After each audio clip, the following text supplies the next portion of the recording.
शुरू किया था, जिसका आज कंटिन्यू होगा, जिसका आज दूसरा भाग होगा।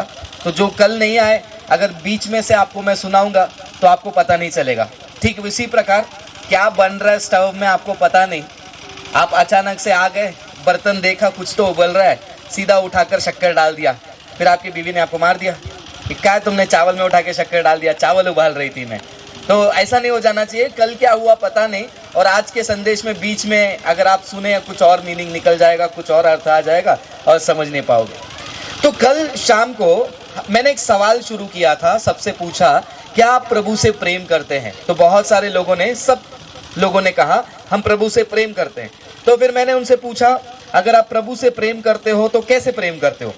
तो सवाल का जवाब नहीं आया, शांत हो गए थे, 2 मिनट सोच में पड़ गए थे। अच्छा, प्रेम करना है वो कैसा करना है वो भी सोचना पड़ता है क्या। लेकिन कुछ लोगों ने जवाब दिया, उन्होंने कहा कि हम प्रभु की आज्ञा को मानेंगे, कलीसिया जाएंगे, दान देंगे, प्रार्थना अटेंड करेंगे, आराधना चलाएंगे, मंडप लगाएंगे, झाड़ू पोछा करेंगे, खाना का अरेंजमेंट करेंगे, सेवक आएगा उसकी सेवा करेंगे, ये सब करेंगे। तो मैंने पूछा क्या यही तरीका है परमेश्वर से प्रेम करने का, या फिर बाइबल हमें बताती है प्रेम कैसा करना है। तो बाइबल में से हमने एक वचन पढ़ा कल, व्यवस्था विवरण 6 अध्याय 4 वचन, फिर से एक बार उसको पढ़ लेंगे। कल का वचन है ये 5वां वचन, जिसमें बाइबल हमें बताती है हमें प्रेम कैसे करना है परमेश्वर से। बाइबल हमें ये नहीं बताती कि प्रेम करो, जाओ प्रेम करो, कैसे प्रेम करना है वो भी बताता है। क्योंकि अगर कोई चीज़ हम जिंदगी में करते हैं, वो कैसा करना है जब तक हमें नहीं पता, तब तक हम उसको वैसा नहीं करेंगे जैसा करना चाहिए था। समझा मैंने क्या बोला। अगर कोई चीज़ हमें करना है, वो कैसे करना है अगर पता नहीं, तो जैसे करना है हम वैसे नहीं करेंगे, अपने मर्जी से करेंगे, उसमें गलत हो सकता है। अगर एक इलेक्ट्रीशियन को बुलाएंगे, उसको पता है कि कौन सा तार कहाँ जोड़ना है। अगर इलेक्ट्रीशियन नहीं है तो हम क्या करेंगे, वो तार को सीधा मुंह पे रखकर खींचेंगे, फिर 2 मिनट के बाद आपके घर के बाहर जो है भीड़ लग जाएगी, बोलेंगे ये भाई साहब बहुत अच्छे थे, कलीसिया में आते थे, आज हमारे बीच में नहीं रहे, है ना। तो वैसे ही परमेश्वर को प्रेम करने का भी एक तरीका है, बाइबल हमें बताती है। वचन में ऐसा लिखा है, तो अपने परमेश्वर यहोवा से अपने सारे मन और सारे जीव और सारी शक्ति के साथ प्रेम रखना। तो बाइबल हमें सिखाती है अपने परमेश्वर से सारे मन से, सारे जीव से और सारे शक्ति से प्रेम करना। तो हम कल देखे कि इस जीव से, शक्ति से कैसे प्रेम करते हैं, कि दिल लगाकर प्रभु के लिए काम करना, प्रभु के लिए दौड़ना, हमेशा तैयार होना, ये सब हम करते हैं। और ये यीशु मसीह के कई साल पहले लिखी गई बात है, 1000 साल तक लोग इसको फॉलो कर रहे हैं, सारे इस्राएल के लोग इन बातों को जानते हैं। लेकिन फिर भी हजारों साल के बाद यीशु मसीह को पकड़वाने के लिए, फंसाने के लिए जो यीशु के विरोधी हैं, उन्होंने यीशु से एक सवाल पूछा, सबसे बड़ी आज्ञा क्या है। यीशु मसीह ने ये नहीं कहा कि सबसे बड़ी आज्ञा ये है कि तुम 4 घंटा प्रार्थना करो, सबसे बड़ी आज्ञा ये है कि तुम कलीसिया में जाकर दान दशमांश दो। यीशु ने कहा सबसे बड़ी आज्ञा क्या है, वो हमने मत्ती 22:37 में पढ़ा था। यीशु ने क्या कहा, पढ़िए ब्रदर। उसने उससे कहा, अब यीशु ने हजारों साल के बाद वही बात को दोहरा रहे हैं। क्या बोल रहे हैं, तू परमेश्वर अपने प्रभु से अपने सारे मन और अपने सारे प्राण और अपनी सारी बुद्धि के साथ प्रेम रख। और यीशु मसीह भी उसी बात को दोहरा रहे हैं। लेकिन यहाँ पर यीशु मसीह वो बात को दोहराते वक्त साथ में उन्होंने एक और शब्द को डाल दिया। वो शब्द क्या बताया था कल मैंने, जो कल आए थे बताइए, या फिर ये बताइए कल रात को खाना क्या था। ब्रदर खाना याद नहीं रहता, आप वचन की बात करते हो, ये गलत बात है। याद है ना कल क्या देखा था हमने, क्या बोला यीशु मसीह ने, बुद्धि से प्रेम करो। तो हमने पूछा कि बुद्धि से कैसे प्रेम करना है, बुद्धि से प्रेम करने का मतलब क्या है। वो देखने से पहले मैंने आपको एक और सवाल पूछा, क्यों बुद्धि से प्रेम करना है, क्यों बुद्धि से प्रेम करना है, वो जानने के लिए हमने पहला पतरस 5वां अध्याय 8वां वचन पढ़ा, जहां पर लिखा है कि तुम सचेत रहो और जागते रहो, सावधान रहो, क्योंकि जो शेर जैसा खूंखार तरीके से किसको फाड़ डालूं घूमने वाला शैतान यहाँ वहाँ क्या कर रहा है, भटक रहा है। तो हमने 2 शब्दों पर गौर किया कल। पहला शब्द हमने देखा सचेत रहना, सचेत रहना, और उसके बाद सावधान रहना। सचेत रहने का मतलब मैंने कल आपको क्या समझाया, सचेत मन यानी कि ऐसा माइंड या फिर ऐसा मन या फिर ऐसा परिस्थिति जहां पर एक व्यक्ति पिया नहीं होता है। जब एक व्यक्ति शराब पी लेते हो कैसे वो उसका माइंड धुंधला हो जाता है, उसको पता नहीं वो क्या करता है। तो एक प्रकार का आत्मिक धुंधलापन हमारे दिमाग में अगर आ जाता है, दिल की बात नहीं कर रहा हूँ, आत्मा की बात नहीं कर रहा हूँ, अगर हमारे दिमाग में एक आत्मिक धुंधलापन आ जाता है तो हम क्या नहीं हो सकते हैं, सचेत नहीं रह पाते। सचेत नहीं होने के कारण हम सावधान नहीं रह पाएंगे। उसके उदाहरण में हमने एक उदाहरण देखा, लूत की जिंदगी, उत्पत्ति की किताब 19वां अध्याय वचन 30 से हमने देखा था। क्या हुआ वहां पर, एक ऐसा व्यक्ति जिसको परमेश्वर ने बहुत ही भयंकर तरीके से आजाद किया, हमारी गवाहियों से भी बड़ा गवाही है उसका, पूरा शहर, पूरा इलाका, पूरा देश जल गया और वो अकेला परिवार बचकर आया। इतनी बढ़िया गवाही होने के बावजूद उसके जीवन में सचेत ना होने के कारण क्या हुआ, उन्हीं के बेटियों के साथ शारीरिक संबंध करके उसने 2 बुरे पीढ़ियों को उत्पन्न किया, मोआब और अम्मोन। अगर आप पुराना नियम पढ़ोगे तो आपको पता चलेगा ये मोआब और अम्मोन की जो पीढ़ी है लगातार इस्राएल के लोगों को परेशान करते थे, उनको दुख देते थे, हमेशा परेशान करते थे। और एक समय आया जहां पर परमेश्वर ने उस पीढ़ी को ही समाप्त कर दिया। तो ठीक उसी प्रकार अगर हम सचेत नहीं होते हैं, चाहे हमारी गवाही कितनी भी अच्छी हो, कई सारे लोग बोलते हैं ना हमारा गवाही इतना अच्छा है ब्रदर, कुछ लोगों का गवाही सुनने में बड़ा दिलचस्पी होता है, पहले मैं ये करता था, पहले मैं वो करता था, पहले ऐसे था, पहले वैसे था। ये गवाहियों को सुनकर मैं खुश होता हूं और अगला सवाल मेरे दिमाग में आता है, पहले ऐसे थे अब कैसे हो, है ना। कुछ लोग कहते हैं पहले हम प्रार्थना इतना करते थे, इतना घंटा बाइबल पढ़ते थे, मैं तो रात रात को 2-2 घंटे तक प्रार्थना करती थी, सुबह प्रार्थना करती थी, शाम को प्रार्थना करती थी। अब क्या करती थी, अब का पता नहीं, तब क्या करते थे। तो इस प्रकार जब एक आत्मिक सचेतपन इंसान के अंदर नहीं होता है, उसके शुरुआत के दिन अच्छे हो सकते हैं, परमेश्वर भयंकर तरीके से उसको बचाएगा, लेकिन उसका जो वर्तमान है वो उसमें कोई भी क्या नहीं होता है, अच्छा काम देखने नहीं मिलता है। वो कल हमने देखा। फिर उसके बाद हमने देखा कि ये आत्मिक सचेतपन नहीं होने के कारण हमारी गवाही बिगड़ती है, और ना केवल गवाही बिगड़ती है, जो अम्मोन और मोआब के पीढ़ी आई थी उनके बेटियों के द्वारा, वो जिस प्रकार उसके लिए अपमान का कारण बना और इस्राएल के प्रजा के लिए दुख का कारण बना, वैसे ही आपका सचेतपन नहीं होने के कारण जो क्रियाएं, जो काम आपके जीवन में होंगे वो आपके लिए अपमानजनक और आपकी कलीसिया के लिए भी हानिकारक होगा। क्योंकि आज दुनिया में हम यही देख रहे हैं कि कलीसिया के लोगों को लेकर ही जो प्रार्थना सभा हो रहे हैं उसको दिखाकर ही हमारा मजाक उड़ाया जाता है। अगर आप इंटरनेट में देखते हैं, बहुत कम लोग यूज़ करते होंगे, मोबाइल में, नेट में वगैरह जो हमारे विरोध में बात करते हैं, वो क्या करते हैं, ऐसे ही प्रार्थना मीटिंग का वीडियो निकाल कर काट कर यहाँ वहाँ दिखाते और बोलते देखो ये लोग कैसा नौटंकी कर रहे हैं, कैसा ढोंग कर रहे हैं, कैसा चिल्ला रहे हैं, कैसे नाच रहे हैं। तो सही तरीके से हमारा विश्वास हम सचेतपनी तरीके से नहीं चलाते हैं तो हमारा ही जो क्रिया है, हमारा ही जो काम है, हमें दुख दर्द पहुँचा सकता है। दूसरा शब्द हमने कल देखा, सावधान होना या फिर जागते रहना, अलर्ट रहना। ये सावधान रहना, अलर्ट रहने का मतलब मैंने समझाया कि एक सैनिक जब सरहद पे खड़ा होता है वो थोड़े समय के लिए भी चूकेगा नहीं, उसका हाथ हमेशा बंदूक में तैयार रहता है। सामने वाला गोली चलाने से पहले इसको क्या करना पड़ेगा, बटन दबाना पड़ेगा, नहीं तो फिर इसका बटन यहाँ पर दब जाएगा, है ना। पुलिस को भी वैसे ही रहना पड़ेगा, एकदम सतर्क रहो, सावधान रहो, वैसा रहना पड़ेगा पुलिस वाले को, नहीं तो क्या होगा, कब चोर आएगा, कब डकैती हो जाएगी, पता नहीं चलेगा। तो इस प्रकार का अलर्टनेस जो है हमारे आत्मा में, हमारे माइंड में होना चाहिए करके पवित्र शास्त्र कहती है। और मैंने कहा आपको कि ये जो सचेत रहना और सावधान रहना दोनों साथ में चलता है। पहला सचेत होना बहुत जरूरी है, अगर सचेत नहीं होंगे हम सावधान नहीं रह सकते हैं। उसके उदाहरण पर मैंने आपको 3 चीज़ बताया था। जैसे कि हम गाड़ी चलाते हैं, नशे में गाड़ी चलाते हैं, तो हम कहीं ना कहीं जाकर क्या करेंगे, एक्सीडेंट करवा देंगे। तो आप सचेत नहीं होगे, आप सावधान नहीं रह सकते। जैसा मैंने डॉक्टर का उदाहरण दिया, डॉक्टर नशे में है, डॉक्टर सचेत नहीं है, उसको पता नहीं है कि क्या है सामने, वो क्या कर रहा है, हृदय का ऑपरेशन करने के लिए बैठा था, कुछ और ऑपरेशन कर दिया। सचेत नहीं है, सावधानी हट जाएगी, फिर वहाँ पर दुर्घटना घट जाएगी।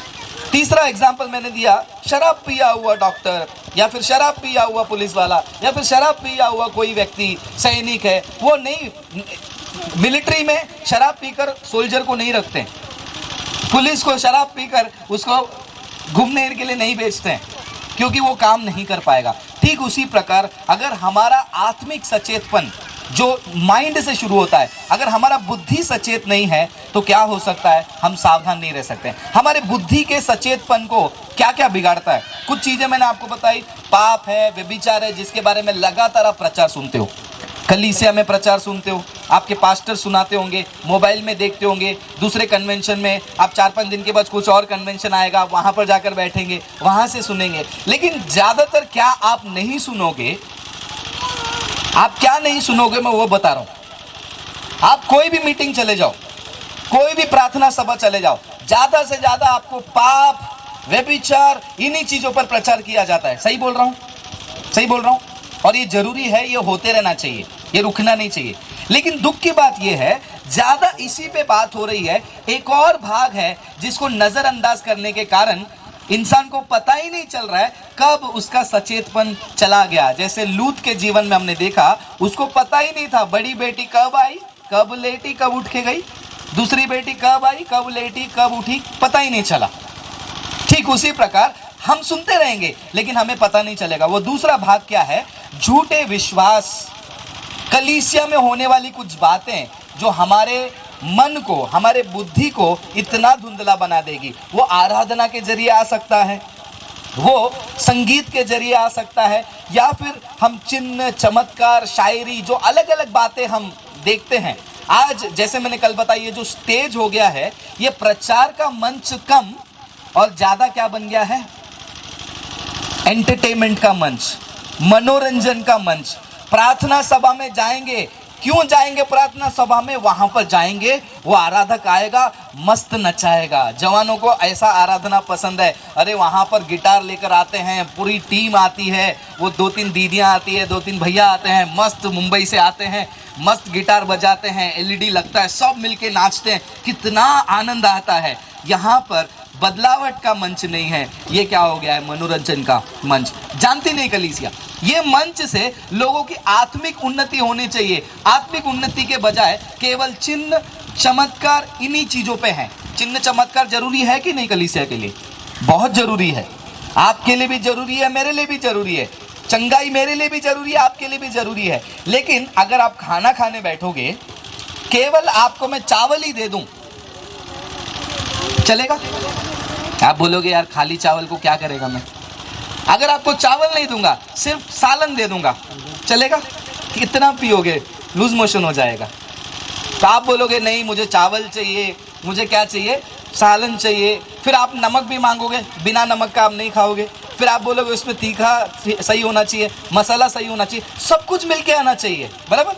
लेकिन आज मसीहत में हमारे विश्वास के जुड़े हुए बहुत सारी बातें हैं जो सब मिलकर एक भोजन बनता है। लेकिन क्या करते हैं, अभी खाने में सबसे साइड में क्या रखते हैं, सब्जी, सब्जी रखते हैं कि नहीं, भाजी, अचार, अच्छा लगता है ना, अचार, भाजी, मिठाई, ये साइड डिश है।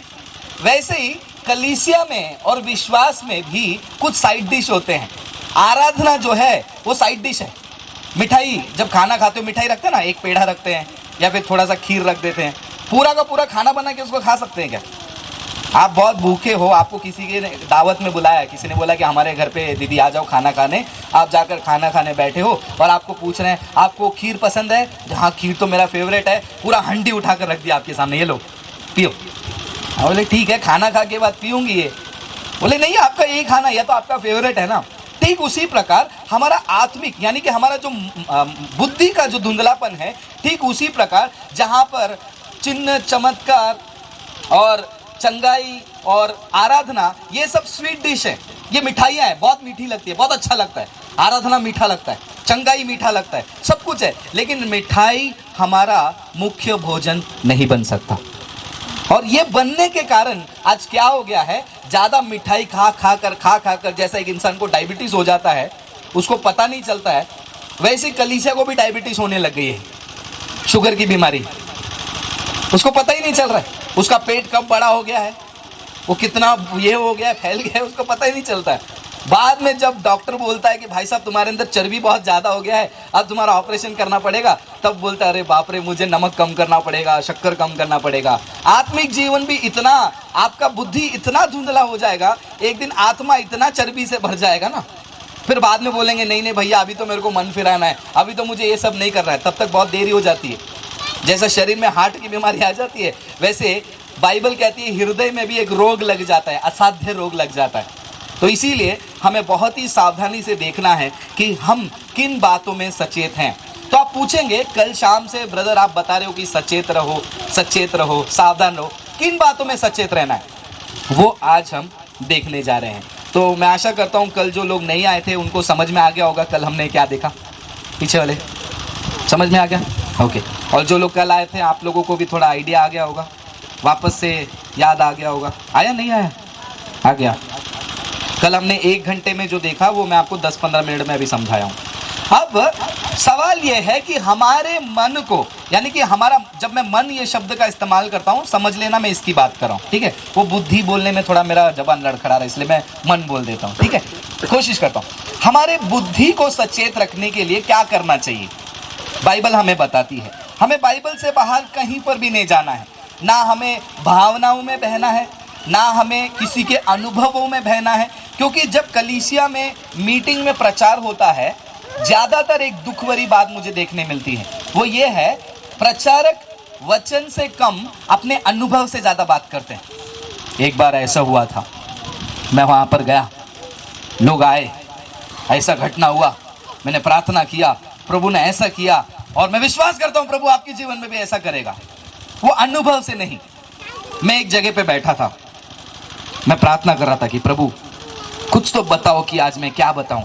फिर प्रभु ने अचानक से एक शब्द दिया मुझे ऊपर से, और वही शब्द को लेकर आ गया। ऐसा नहीं, बाइबल हमें बताती है हमारे बुद्धि को सही रखने के लिए, हमें सचेत रहने के लिए क्या करना है। ना केवल बैठकर ऊपर से आने वाली आवाज़ को सुनना है, ना कोई भावनाओं को और घटनाओं को देखकर आना है, बल्कि इसमें से क्या आती है। अब ये क्या कहती है हम देखेंगे, भजन संहिता 119 को हम देखेंगे। भजन संहिता 119 वचन 130 बहुत ही मुझे व्यक्तिगत रूप में ये वचन बहुत पसंद है। भजन संहिता 119 वचन 130, क्योंकि जब मैं पहली बार ऐसी बड़ी सभा में प्रचार करने गया था, तब उन्होंने यही वचन दिया था मुझे तैयारी करने के लिए, और तब से जो है ये मेरा पहला बड़ा मीटिंग का पहला प्रचार का पहला वचन है। तो इसीलिए वो मेरे दिल से काफ़ी लगाव रखता है, और वो वचन भी इतना महत्वपूर्ण है, वो ज़रूरत नहीं, ऐसी ज़रूरी नहीं कि एक बार बोल के ख़त्म कर लो, 1000 बार बोलो तो भी वो कम नहीं होगा। अभी आपको समझ में आएगा कैसे। पढ़िए ब्रदर, 119 वचन 130। तेरी बातों के खुलने से प्रकाश होता है, तेरी बातों के खुलने से प्रकाश होता है, उससे भले लोग समझ प्राप्त करते हैं। उसे भले लोग, भले या भोले, भोले हैं, ऐसे मीनिंग बदल दिया उससे भोले लोग क्या पाते हैं, समझ पाते हैं, समझ। तो ये वचन को देखिए, वापस से पढ़िए ब्रदर, 130। तेरी बातों के खुलने से प्रकाश होता है, तेरी बातों के खुलने से प्रकाश होता है। यानी कि पवित्र शास्त्र कहती है उसके बातों से, यानी कि उनकी बातें क्या है, परमेश्वर का वचन। परमेश्वर का वचन सुनने से नहीं, परमेश्वर का वचन खुलने से क्या होगा, प्रकाश होता है।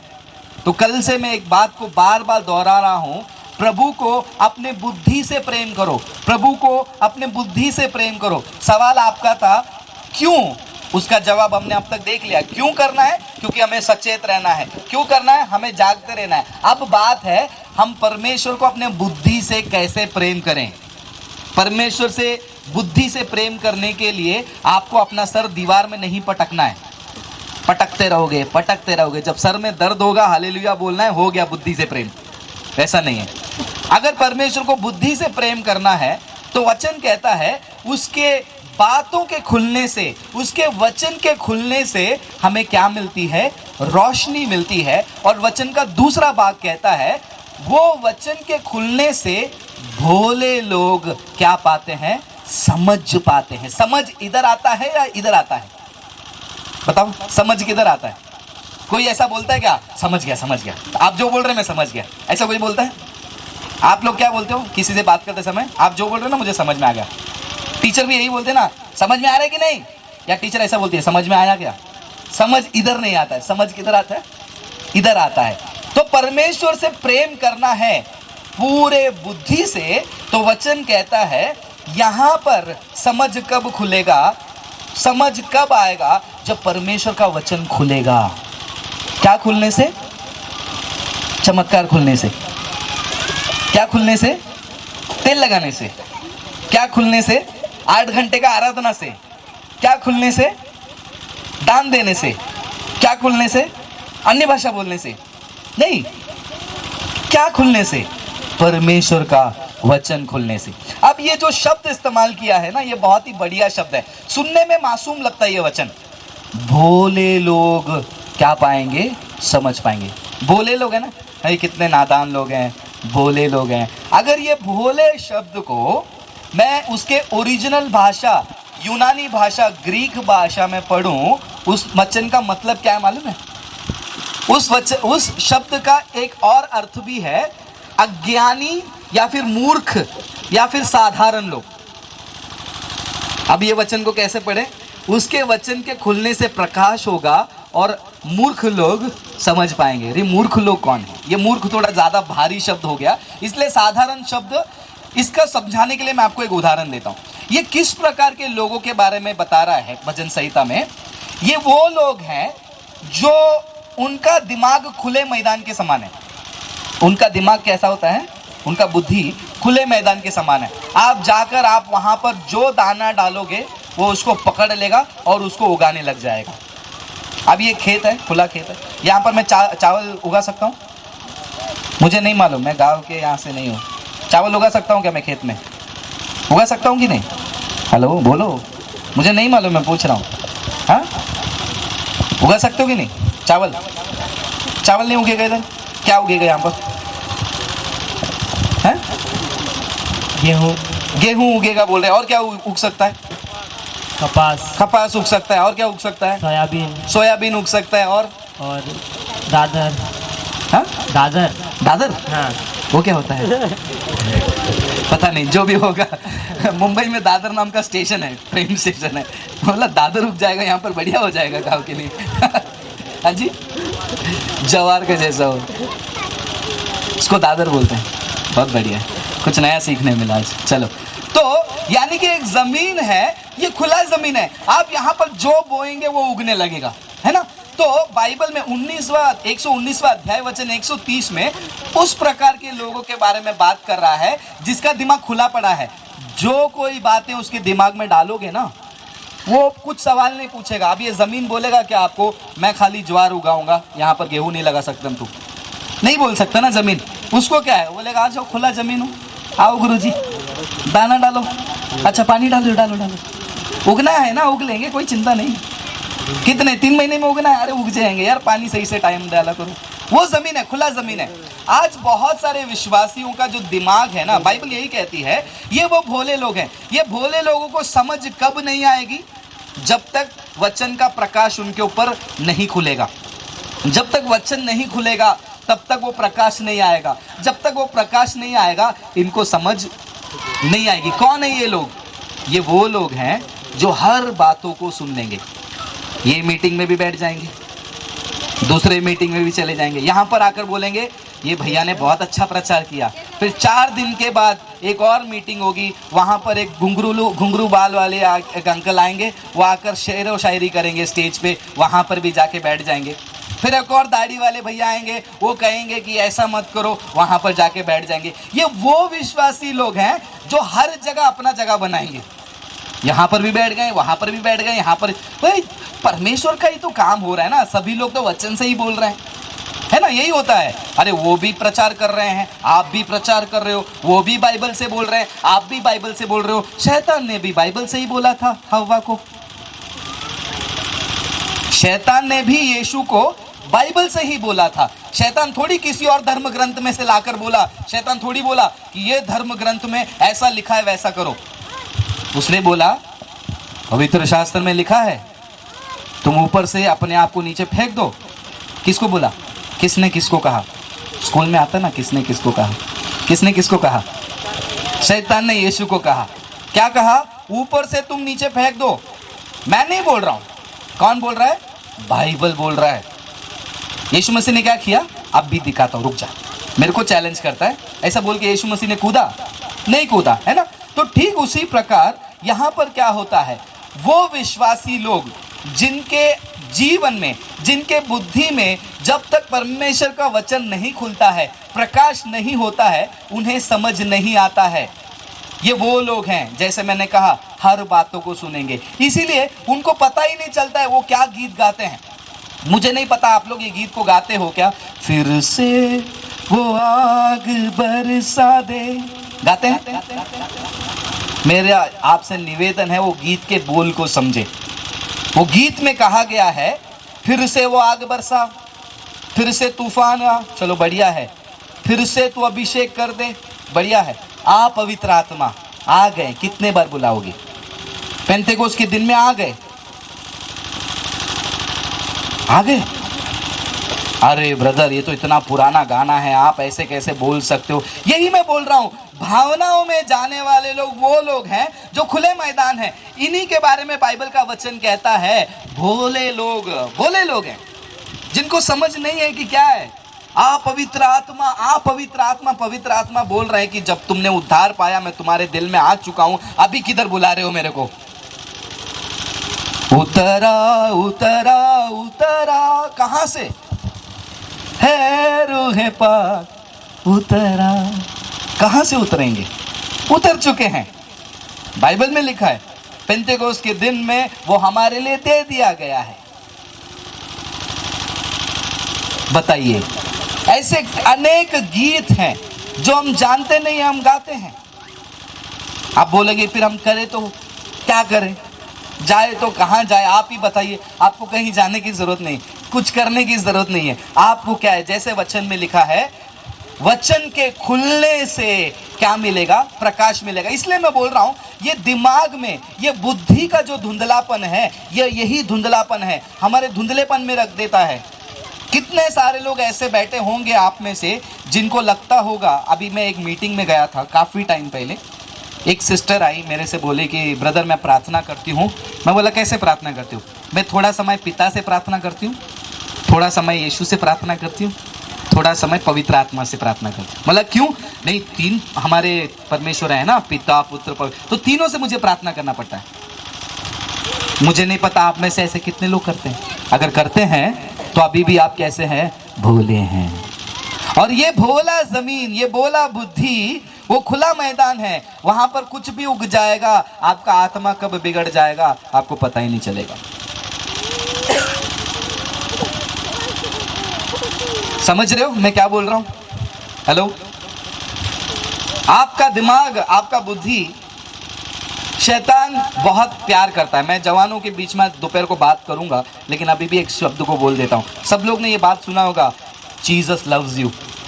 सुना है? Jesus loves you. ये भी जान लो, डेविल लव्स यू टू। यीशु तुमसे प्यार करता है, शैतान भी आपसे प्यार करता है। एक का प्यार आपको बचाने के लिए, दूसरा प्यार आपको बर्बाद करने के लिए। शैतान आपसे प्यार करता है, आपके दिमाग से बहुत प्यार करता है, क्योंकि उसको पता है कि आपका दिमाग बहुत ही काम की चीज़ है।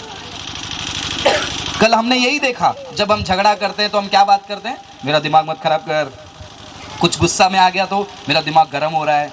दिमाग बहुत बढ़िया चीज़ है, गर्म होता है, दही बनता है, भड़क जाता है, लोग दिमाग में घुस जाते हैं, दिमाग में बैठ जाते हैं। वो मेरे दिमाग में बैठ गया है ना। तो ये बुद्धि बहुत ही बड़ी चीज़ है। इसीलिए परमेश्वर का वचन कहता है कि तुम उसे क्या करो? बुद्धि से प्रेम करो। और बुद्धि से प्रेम कैसे करोगे? तब तक नहीं कर सकते जब तक परमेश्वर का वचन आपके जीवन में खुलेगा नहीं। तो प्रकाश नहीं, प्रकाश नहीं तो समझ नहीं, समझ नहीं तो वो खाली मैदान, कुछ भी डालो, कुछ भी उगाओ और कुछ भी चले जाओ।